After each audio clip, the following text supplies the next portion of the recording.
Vers 4 heures du matin, nos opérateurs étaient déjà là, à pied d'œuvre là, pour faire en sorte que le réseau soit sécuritaire. Alerte jaune. Municipalités, ministère des Transports, aéroports, Hydro-Québec sont sur le qui-vive. Alors qu'Environnement Canada annonçait 15 à 25 centimètres de neige d'ici les 24 prochaines heures dans la région. La température est tellement changeante. Pour le moment, la plupart des routes de notre réseau routier dans la région ici sont partiellement enneigées.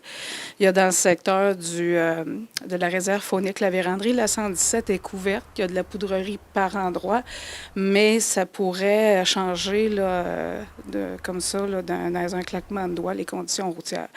Au niveau du Témiscamingue, c'est là où est-ce que c'était peut-être pire là, dans la région en matinée.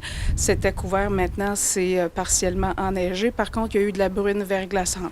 Mais comme je le mentionnais, tout peut changer dans une couple d'heures. Là. C'est toujours dans des conditions vraiment, vraiment majeures qu'on va procéder à la fermeture de route et c'est très, très rare. Là. Plus de peur que de mal.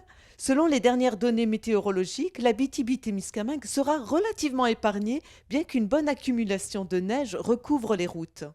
Quand on dit adapter sa conduite, c'est pas parce que la limite de vitesse est affichée à 90 qu'on est obligé de se rendre jusque-là. Si les conditions ne permettent pas d'aller à cette vitesse-là, on diminue sa vitesse.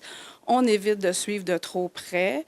Comme je le mentionnais, on allume ses phares, on s'équipe, on s'informe avant de partir, d'effectuer son déplacement. Quand c'est pas sécuritaire, que les conditions sont très défavorables, vaut mieux reporter son déplacement quand c'est possible de le faire.